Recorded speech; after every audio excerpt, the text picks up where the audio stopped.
At the source of the canal, there is a river, the river Alzot. The story begins up here in the Montagne Noire, the southernmost tip of the Massif Central. Here at the source of the river Alzot, in a landscape that hardly recalls southern France, began the great adventure of the Canal of the South, the Canal du Midi.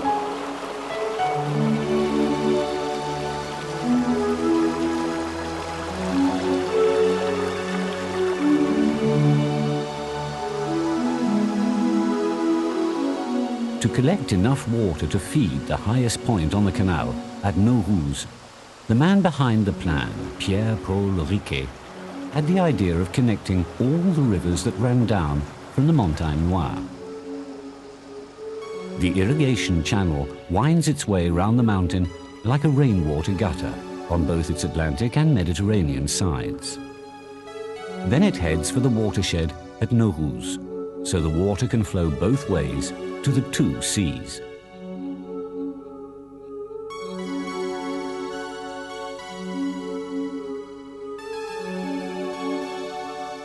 For 30 kilometers from the source of the Alzot, almost as far as the town of Revel, the mountain channel leads to the Saint-Ferréol Dam.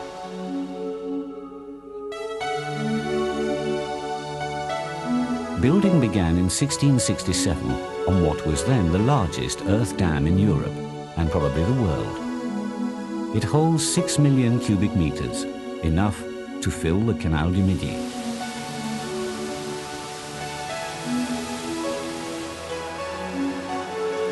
From Saint-Ferréol, a second channel brings the precious liquid down towards the plain and the Naurouze watershed. From the boatsman's point of view, the journey begins in Toulouse, far to the west of the Montagne Noire. Toulouse, on the river Garonne, is the start of the waterway that leads to the Mediterranean at Sète, or Narbonne.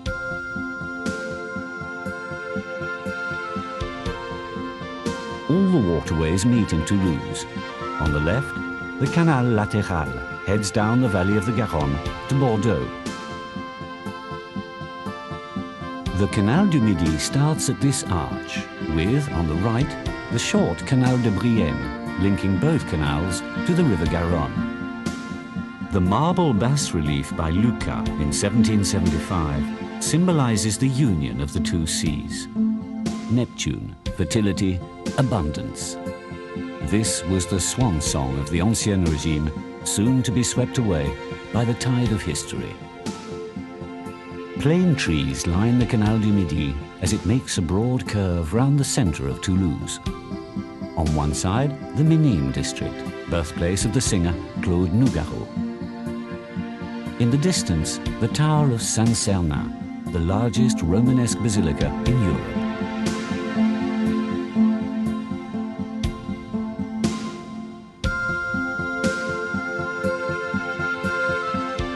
Next, the railway station Matabiau and busy streets leading into the rose-red city of Toulouse.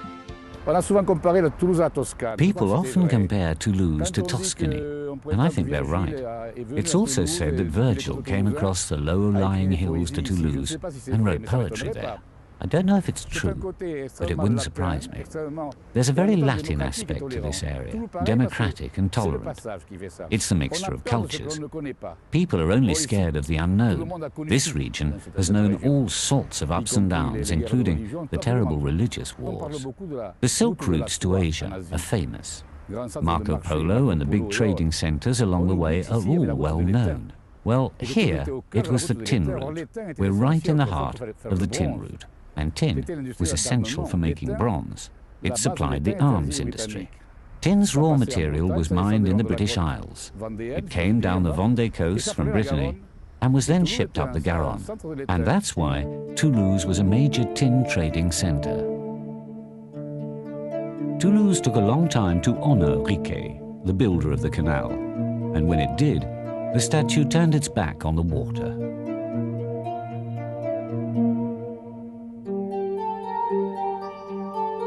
On the way out of Toulouse, the canal passes the science district, where the engineers at CNES, the French space agency, design satellites for the European space effort.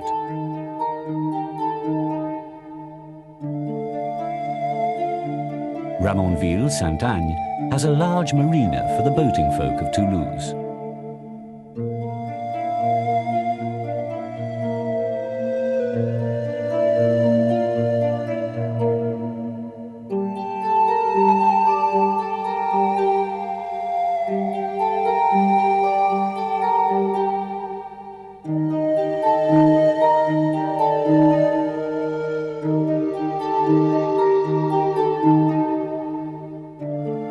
After a couple of locks, the canal heads between its plane trees into the Lauragais. This cereal-producing plain is dotted with windmills and dovecots. Pigeon droppings were highly prized manure.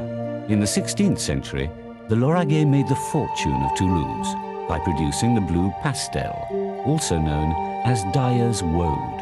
The local farmers sometimes irrigate their fields from the canal, with or without permission. In the days when a mail boat took passengers from Toulouse to Agde on the Mediterranean, there were many inns and hostelries along the way.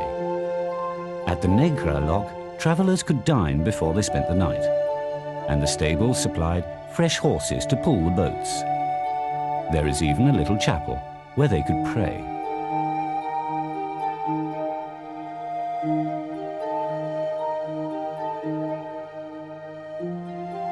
Not far from the canal lies the village of Saint-Rome. The chateau is surrounded by farm buildings and labourers' houses, illustrating every style imaginable.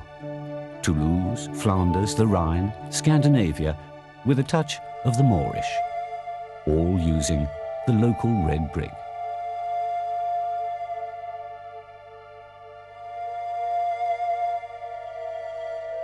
The smooth progress of the canal required heroic engineering in the 17th century.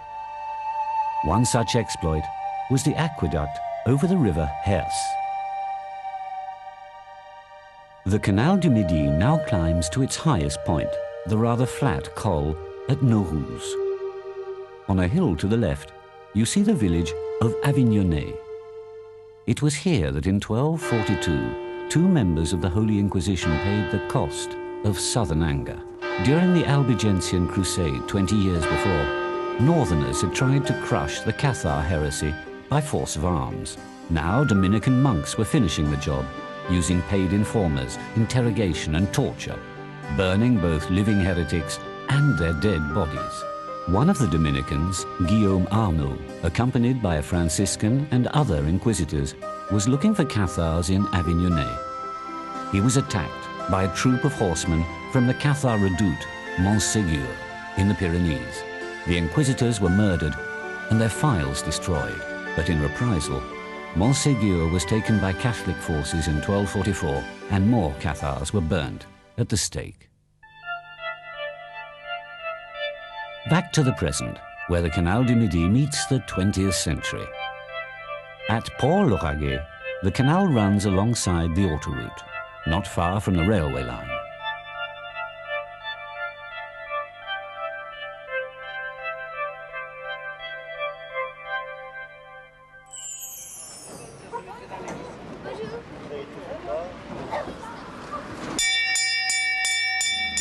Gradually, the sound of traffic dies away as we approach the heart of the canal.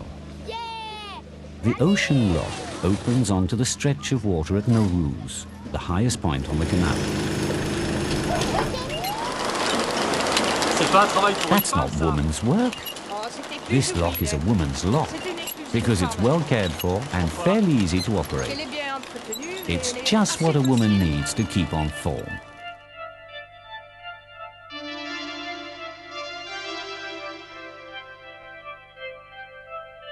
Naurouze, with its long lines of plane trees, and the modest guardhouse, where the armistice was signed between Napoleon's Marshal Soult and the Duke of Wellington on the 18th of April 1814. Here at Naurouze, the canal builder Riquet had ambitious dreams for a new town. And here, beside the watermill, the irrigation channel arrives from the springs of the Montagne Noire. This is the water that fuels the canal and makes it work.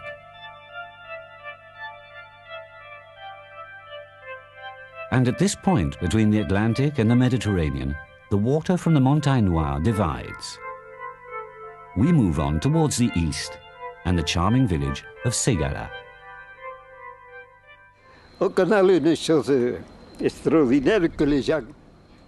The canal also has a past that no one talks about because it's a secret. It used to be used for smuggling. Going back a long way to 1914, there were barges that shipped wine. In the wine growers' farms along the way, the bargemen loaded more than they were supposed to, or something like that. Anyway, after sunset, they sold part of the wine. The locals called it moon wine. But no one remembers that anymore. They called it moon wine. It was contraband wine.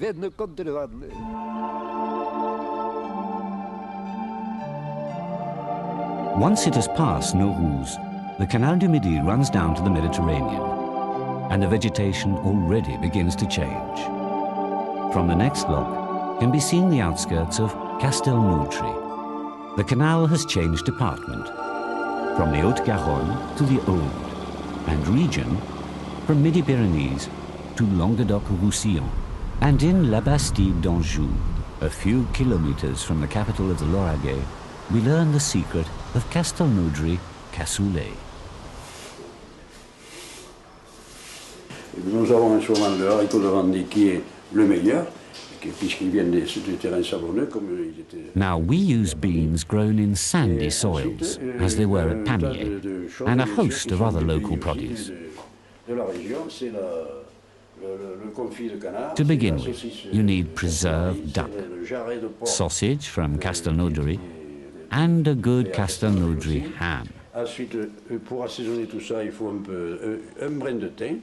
You season it with thyme and garlic, which is excellent at the moment because of the dry weather, some good quality onions, cooking salt, which is much better than table salt, and milled pepper.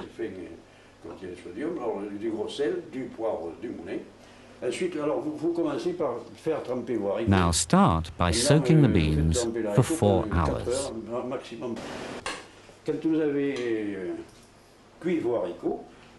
Cook the salted bacon, the ham and the onions.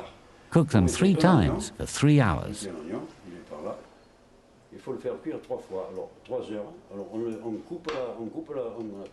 Now pierce the skin to check the cooking.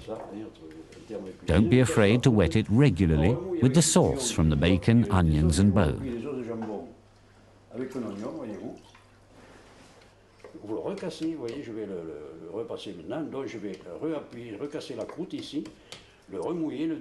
Then off it goes into the oven to blanch, like a mini volcano.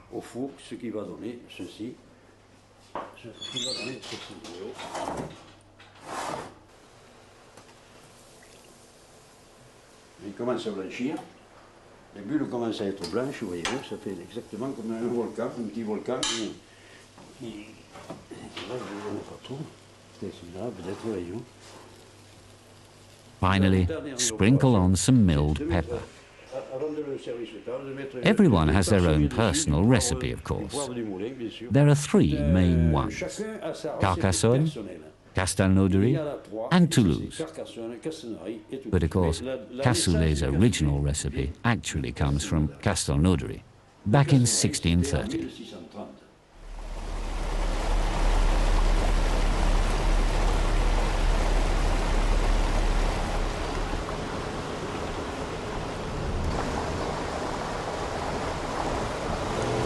Castelnaudary, c'est une première respiration dans le canal parce que c'est un grand bassin. Castelnaudary is the first special place on the Canal du Midi. It's an inland harbour. From Toulouse up to here, the waterway was squeezed in between the plane trees.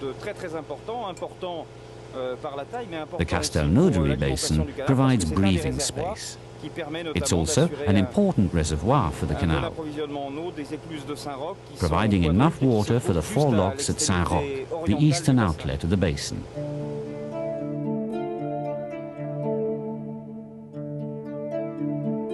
Castelnaudary has a fine succession of bridges. The Pont Neuf was built of stone and brick in 1802 in the classic style of the Ancien Régime. It opens onto the harbour, the terminus of the first section of canal, opened in the 1670s.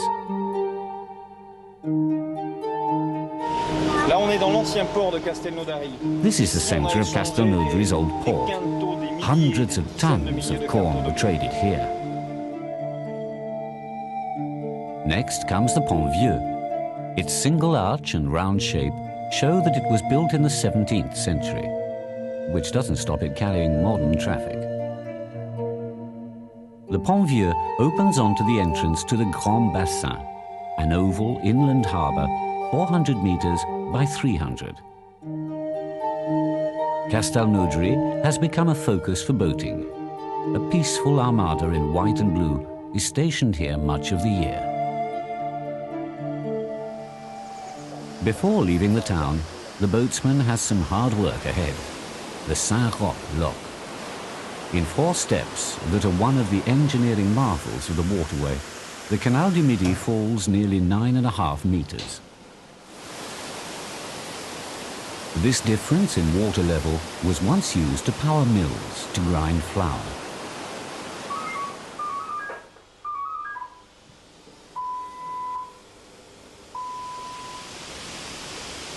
We leave Castelnaudary in the company of an English couple. My name's John MacDonald and my wife is Pat. Come around here. We come from Essex in England, and we retired at the end of June this year. We left Essex near Harwich on the 30th of July and worked our way down the English coast. We then crossed the channel to Guernsey, Cherbourg, and then to Guernsey, around the coast of Brittany coast, and we some of the islands. Called on Ile de Nemoutier and Ile d'Yeu, and then La Rochelle, Royan, into the river to Bordeaux, and then we entered the canal system at the lock at Castets and came through the Canal Lateral, and now we're in the du Midi. The Vivier lock boasts not only flower beds, but also the last mill still operating on the canal.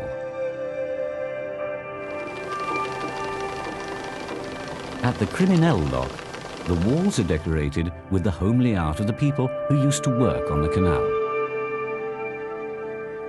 As we pass through Villepinte and Villesec, wheat and maize give way to vines.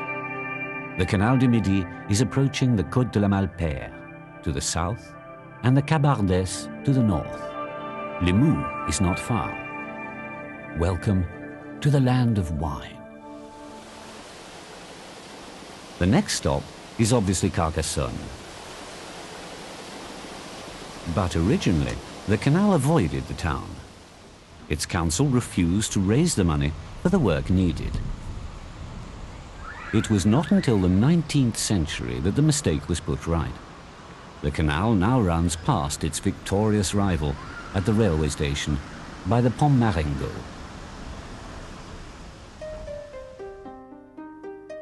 Although the canal crosses the lower town, the true glory of the whole trip is to be found in the upper town, the walled city of Carcassonne. More than 20 centuries of history behind its walls. Carcassonne possesses the most complete example of French medieval military architecture. This spectacular construction has now joined the canal itself on the UNESCO list of World Heritage Sites.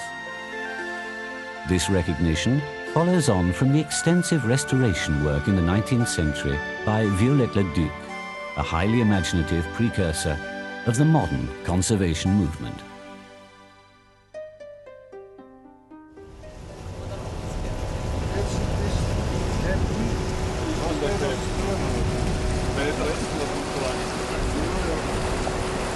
Where do you come from? I'm coming from Austria, Vienna. Is it the first time you are on the canal? Oh, no, it's not the first time. Well, the second time on a canal, but I stayed, 10 or 12 times in France, but in other parts, and not with boat. With boat is the second time.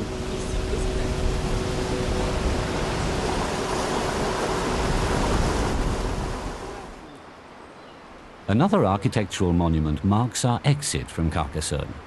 The canal bridge over the Fresquel, the river that has run beside us since Nauruze and will shortly enter the river Aude.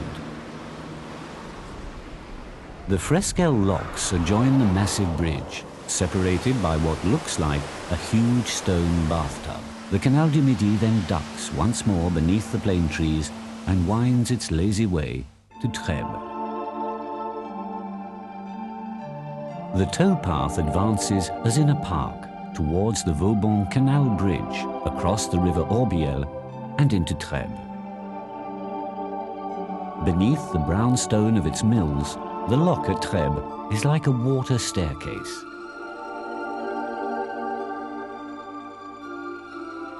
Three steps down and we sail into the Minervois. The river Aude is not far. This is the halfway point, 120 kilometers from Toulouse. The locks are now like lonely refuges, such as Aiguille, where flotsam from the canal has been carved into strange shapes. C'est pas une écluse comme les autres parce qu'il y a des fleurs, il y a des statues. It's not like other locks because there are flowers and statues. How many sculptures? Oh, 30 or 40, perhaps more. And what's their story? Well, some of them are inspired by Georges Brassens' songs, and others just come out of my imagination.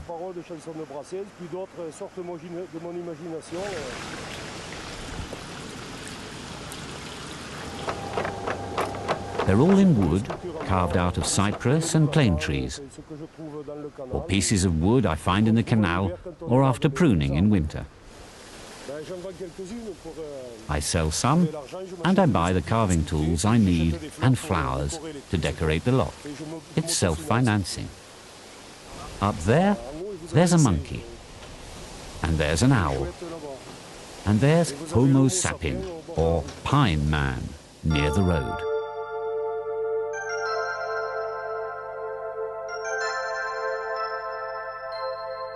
The vineyards on both sides caused the Redorte quay to be built. These buildings and storehouses were once filled with wine barrels. Here we see the doorway to a barrel maker's premises, with his tools carved in the stone. The local people have tales to tell. Tu te souviens, Louis, la carpe de Batifol, qu'elle était comme ça, et après elle faisait demi-livre à peu près. Remember, Louis, Batifol's carp, a fish as big as that, at least a pound and a half. Ah, now you remind me, yes, I remember that. Batifol was a carp fisherman. He caught a lot of them. One evening, it was late, almost dark.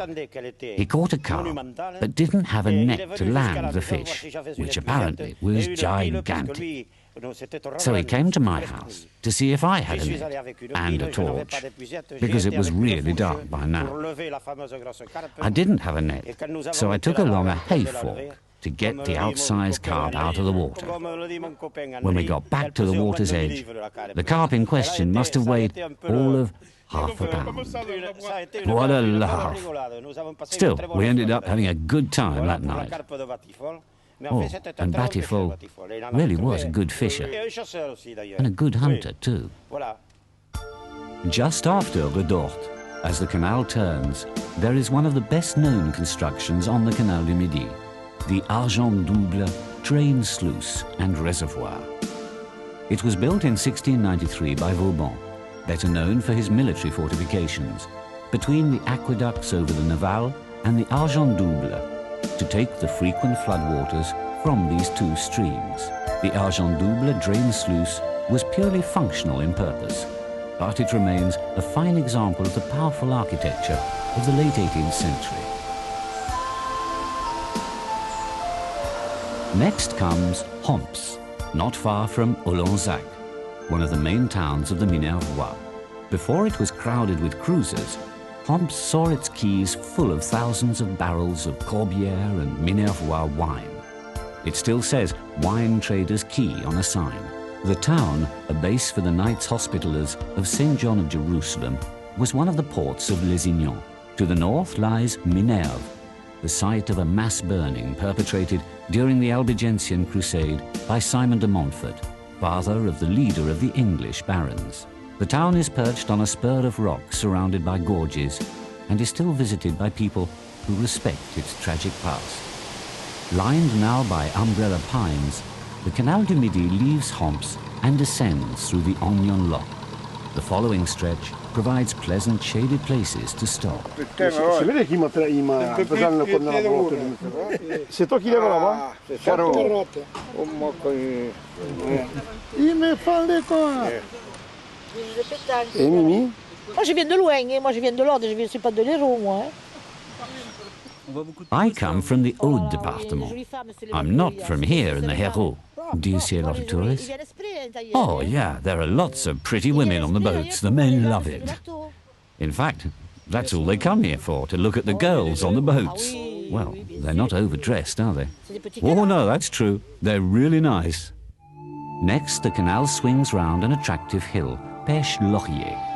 Pêche, the hill, Laurier, the laurel tree, with cypresses, arbutus and myrtle bushes too. Here the waterway builders had to cut through the rock.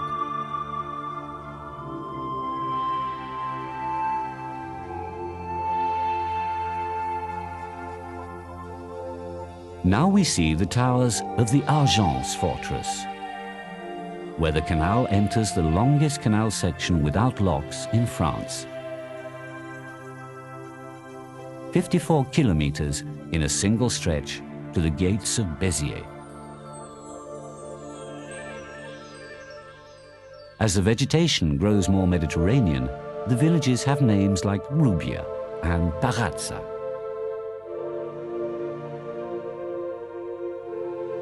The canal enters the little valley of the Répudre.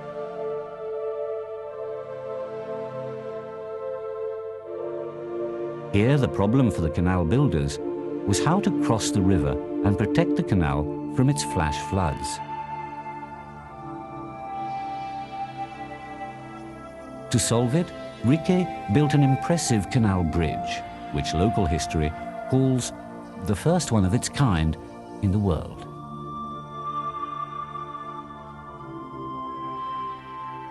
Now the canal approaches Ventenac in the Minervois. First, the facade of a neo-Gothic chateau, then a wine cooperative that looks like a church with ivy-covered vats, testimony of the wine grower's faith.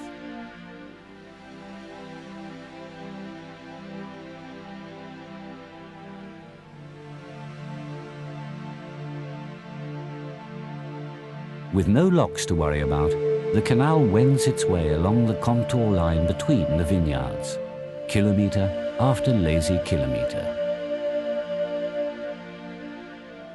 The dream is pleasantly interrupted by the lovely bridge at Saint-Nazaire, perfect symmetry in stone.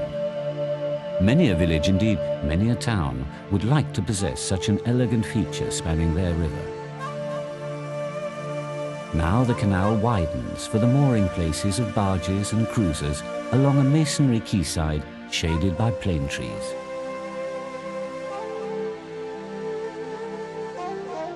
After the cheerful bustle of the harbour, as in the heyday of the canal, we reach the little village of Le Sommeil. First, there is its narrow bridge with a humpback that makes it almost triangular.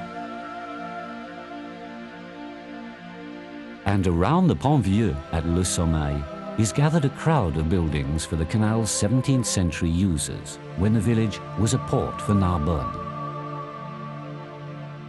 On the right, stables and hostelry for hungry and tired travellers.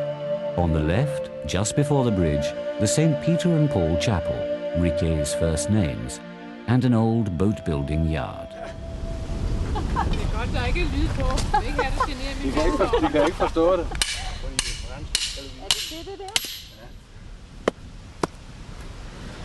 Le Sommeil is now a magnet for tourists on the canal.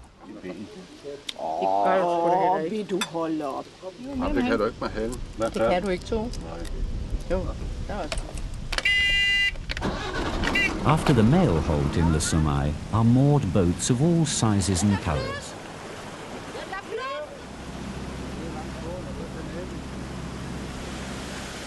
Two kilometres on, the canal crosses the aqueduct over the stony Patias, next to a former guardhouse.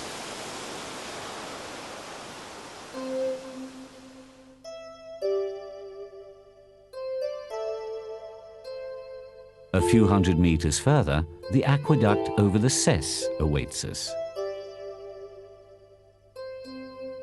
The man who had the idea for this bridge, Vauban, can fairly be considered the co-builder with Riquet of the canal.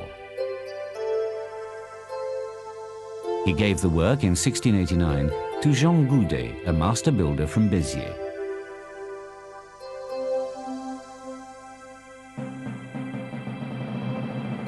Back to the modern world of cruisers at the Port de la Robine, in an old section of the canal to the left.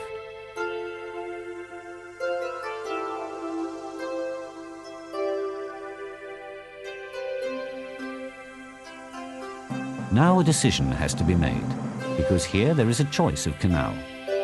We can either follow the Canal du Midi proper, or head straight for the Mediterranean via Narbonne and the lagoons of Bagès, Sigean, Hérol, to the coast at Port-la-Nouvelle. The latter choice means turning right along the Junction Canal, built from 1781 onwards. We shall come back later. The section leading on towards Béziers is a warm, liquid avenue shaded with fragrant pines.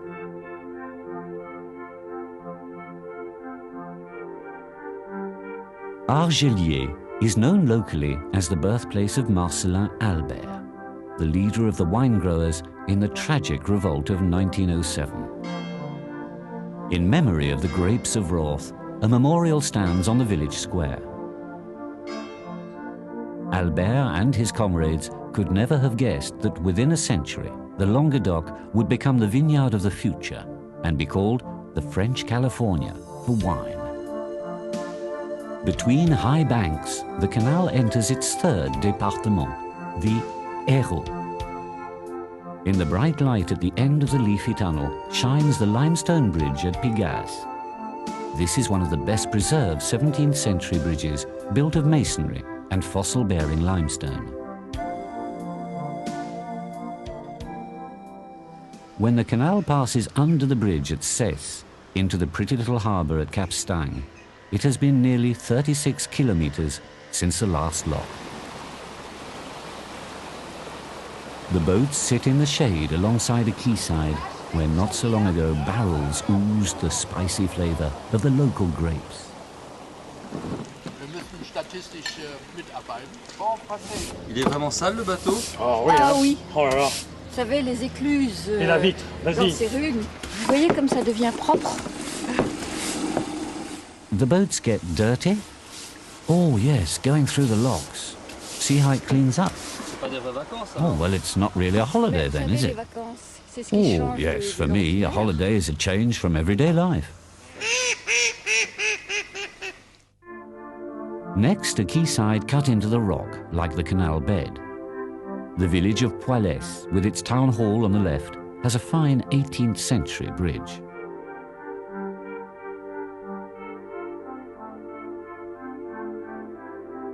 With never a lock in sight, the canal hugs the sides of hills. On the left, there is a long hill sparsely covered with shrub, but topped with cypresses. This is Anserune, with its hill fort, an important centre of Mediterranean civilization. On the flat top of the hill, there stood in the 6th century BC a town of nearly 10,000 inhabitants. Below the Enserune hill fort, the waterway runs into the Malpas hillside, a name of ill omen. Malpas means bad passage.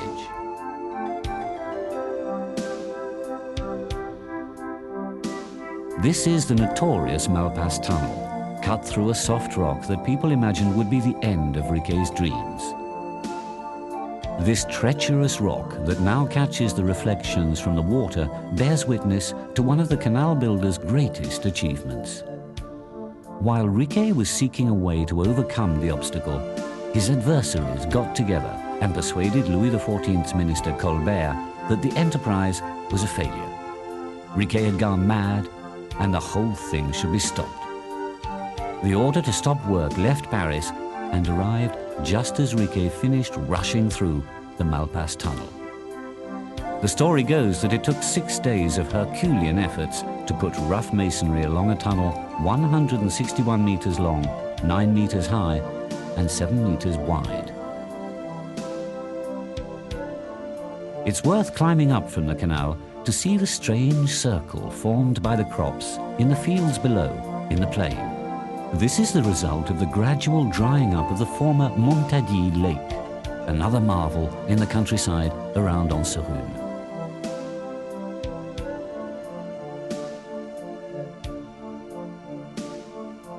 After Malpas and the village of Colombier, it's easy to see the effect of the budget cutbacks imposed on the canal by Colbert and the States, or Parliament, of Languedoc. Its width is reduced to what it was at the start, near Toulouse. At last a lock, and no ordinary one. Pont-Serrane is a flight of 7, originally 8, locks, 312 meters long, falling 25 meters. Pont-Serrane is a perfect example of that ambitious mixture of the functional and the majestic that is so typical of the Canal du Midi. And perhaps it's no accident that Riquet wanted to build it here to show off his technical skill to his native city of Béziers. For Pont-Serrane offers a splendid view of the old city.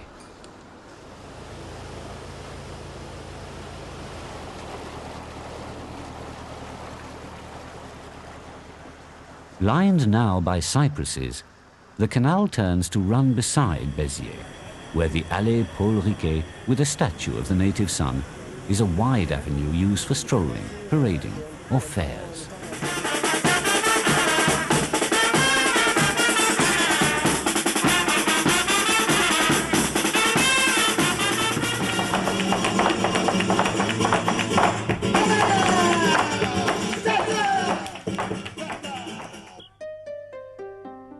The Saint-Nazaire Cathedral, a dun-coloured fortress with a slender bell tower, stands on the hill of the old city.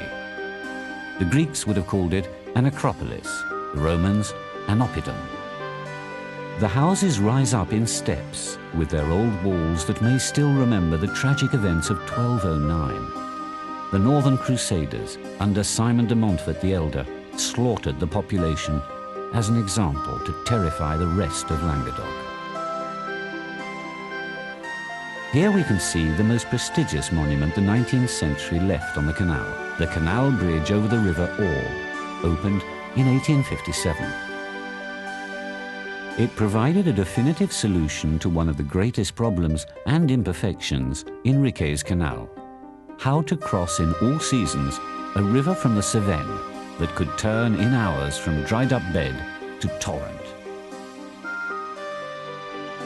Below lies the 19th century harbour that replaced the one next to the Notre Dame lock on a section of the canal now disused.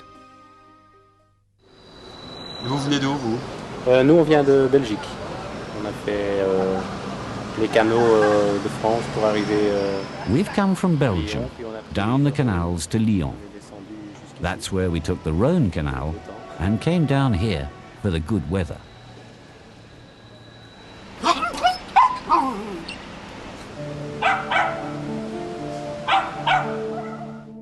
The downstream end of the harbour is close to Sauclière, once the ground of the Béziers rugby team. As it passes Béziers, the canal moves between plane trees again.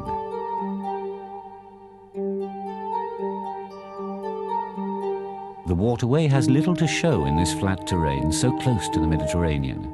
Few locks or canals until Portiragne. The Canal du Midi now comes to a tricky passage which required a unique solution. The canal crosses the Libran, a river that runs straight into the sea and is subject to flash floods. From the boat, it's hard to appreciate the arrangement of sluices invented in 1858. The towpath carefully skirts the stone bridges of a sort of gigantic Meccano set.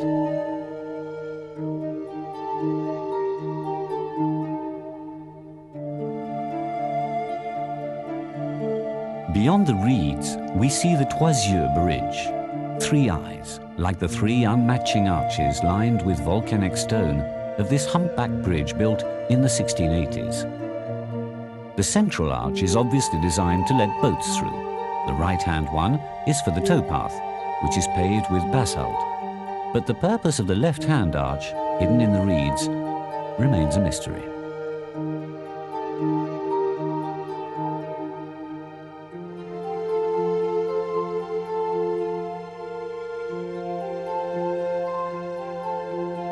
At last we reach the harbour at Agde.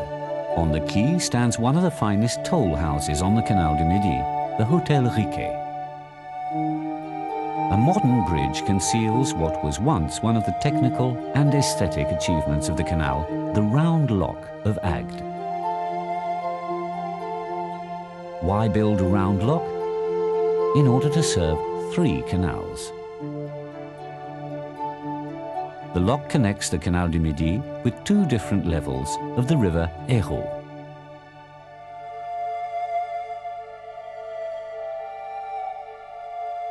Then the canal crosses that same river Hérault to reach its last lock, called Bagnas, after the nearby lagoon, which is now a bird sanctuary. Only birds are happy in this watery wilderness. Past the old salt marshes at Bagnas to the Port des Anglouts, 3 kilometers on. In its final strait, the canal is caught between 2 expanses of water dotted with pink flamingos and smelling of the sea and tamarisk.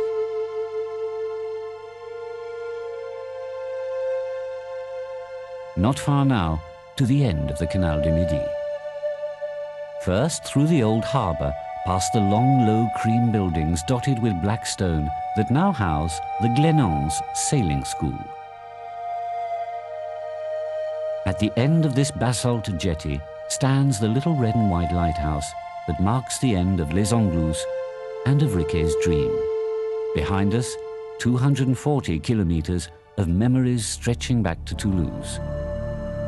Ahead, the Tow Lagoon, where the boatsman, now a sailor on salt water, can advance to Sète, whose Mont Saint-Clair can just be seen.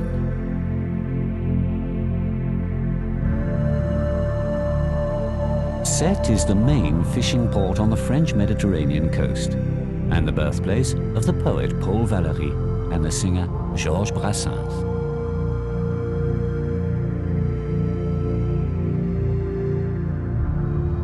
Sète is a little town with a history that goes back barely 300 years, so we don't have a glorious past like Béziers or Montpellier, which is probably what saved us. Sète was founded by calling in people from all over the south. That's why we're such a melting pot today, a mixture of Portuguese, Spaniards, Italians, North Africans, and people from Yugoslavia.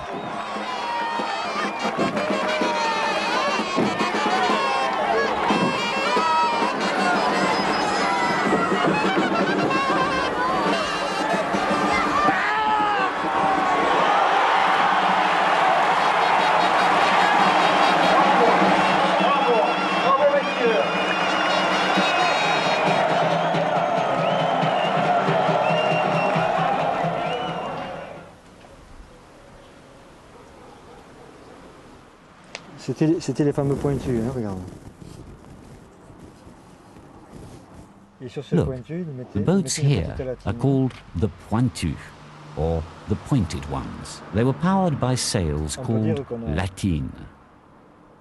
For centuries, that's how we fished and travelled. Then came the engine, here in the middle, and the propeller on its shaft.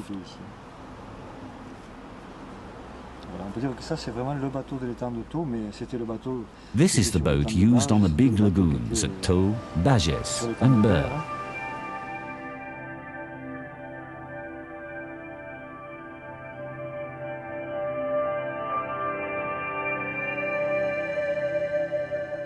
But there is also a quicker way of getting to the sea, because the Canal du Midi has its shortcuts. One is the canal off to the right we saw at Le Sommeil, which leads straight to Port-la-Nouvelle.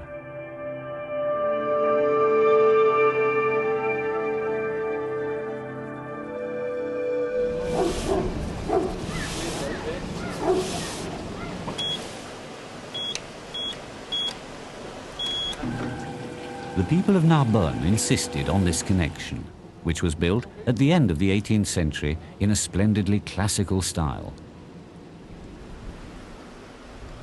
Accompanied by the warm fragrance of the umbrella pines, the canal moves past Amphoralis, a museum of Roman pottery on one of the most remarkable archaeological sites in Languedoc.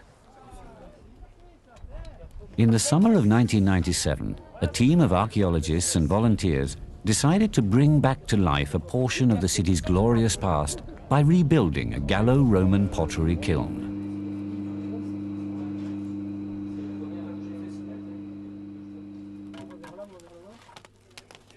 They even managed to bake some vases and crockery of the period. This was a world first.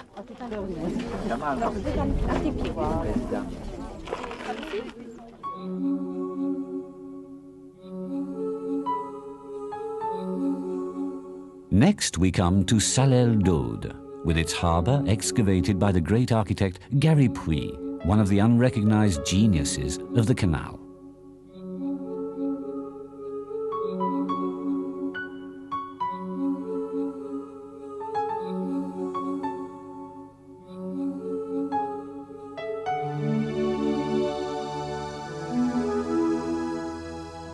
At the end of a splendid avenue of plane trees, Garipuy also built one of the finest lock sites on the canal, Gailusti, with its honey-coloured stone like a Roman temple.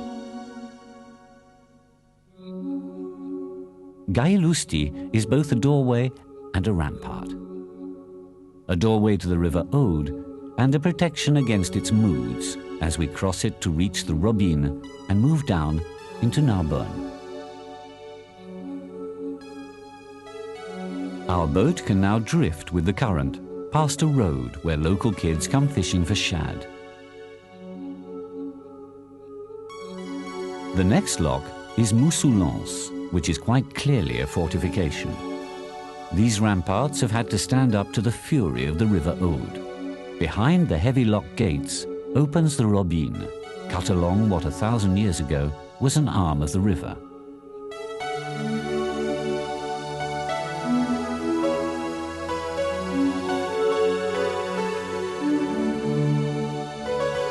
Narbonne, the former Roman colony, is not far now, only a few kilometers from the Roanel Lock, a meeting place for tourists of every land.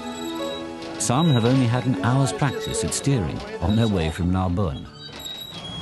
La première heure, c'est toujours un peu difficile. Oui. The first hour or so driving the boat is a bit difficult. It's like driving a car when you don't have a license. The wheel's very different from a car steering wheel. Oh, but you pick it up very quickly.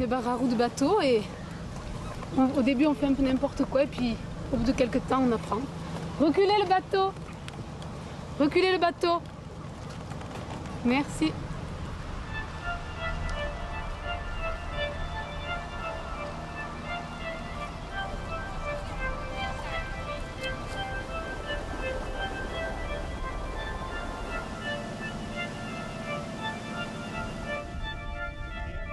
Now we can see the impressive Gothic cathedral in Narbonne.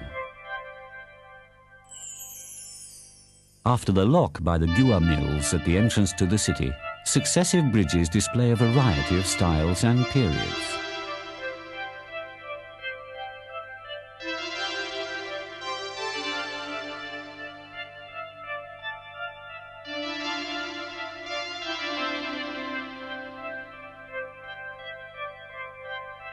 In the city centre, after the Narbonne lock, the Robine passes the old Archbishop's Palace, and under the dark arch of the Pont des Marchands, what is left of the huge Roman bridge, rebuilt in the Middle Ages with houses and shops on it. The former capital of the Roman province of Gallia Narbonensis is worth a detour. The impressive Archbishop's Palace and the Gothic Cathedral of Saint-Just and Saint-Pasteur form one of the grandest architectural sites in France. Although most of the Roman buildings have gone, there are still many remains of the city's prestigious past. The Horium, underground warehouse, and the Portico house at Claude la Lombarde, with its magnificent murals, second only to Pompeii's. Not to mention the Roman Via Domitia, a section of which was discovered in 1997 under the Place de l'Hôtel de Ville. Mooring alongside the busy tree-lined avenues that are a symbol of Narbonne's wealth in the early 20th century, the Bateau de l'Abbaye often stops in Narbonne. C'est la dernière péniche à avoir la classification. Ours is the last barge on the Canal du Midi. À passer sur le canal du Midi. To have a license for trading and merchant transport.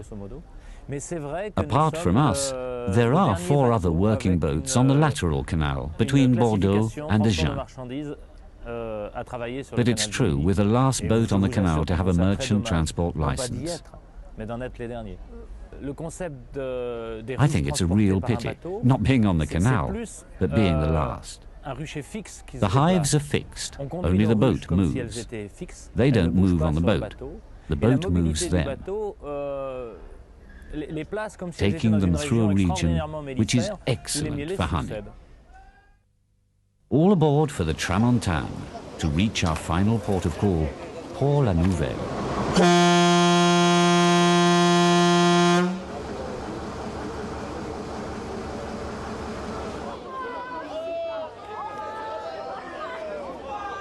From the barge, passengers can admire the restored quays of the Robine. The canal slips out of the city past the futuristic shape of the theatre. On a good day, you can hear the crowd at the Stade de l'Amitié cheering the performance of Narbonne's rugby team.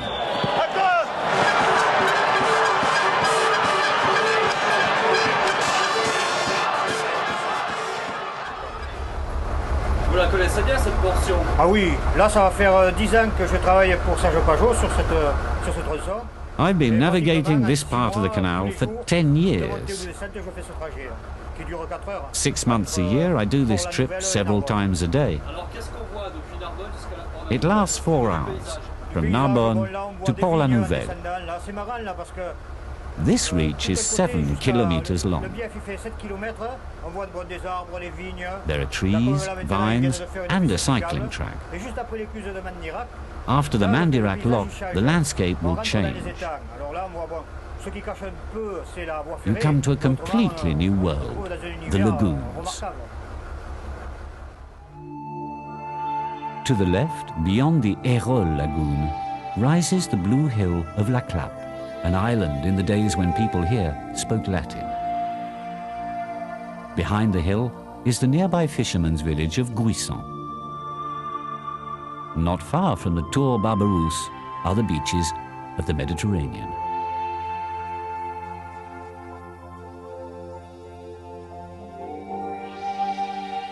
The Robine goes its way. The trees here have to fight to survive, leaning over to resist land and sea winds.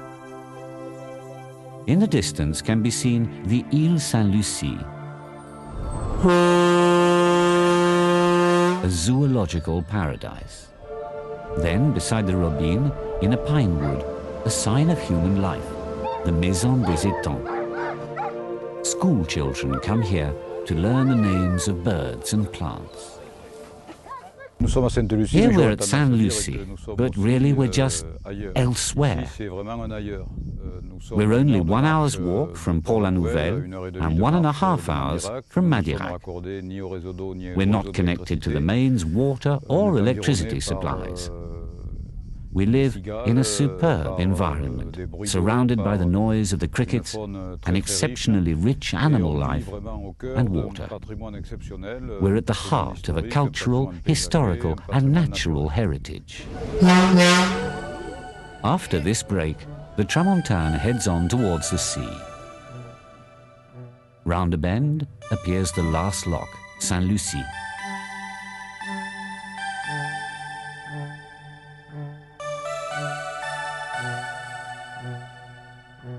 Port-la-Nouvelle is the end of the waterway. The harbour extends for over a kilometre. Massive steel boats with gaping holes wait to swallow thousands of tons of grain, which once came by barge, but now are mile-long trains. Hands across the seas. The cargo ships at this end of the Robine often fly the Panamanian flag. But to reach the real end of our journey, to achieve that reassuring certainty that the journey could continue, we must walk along the concrete jetty to the lighthouse ringed in red and white, a bigger version of the one at Les Angloux. Now the lagoons are behind us. We can face the sea directly. For another voyage?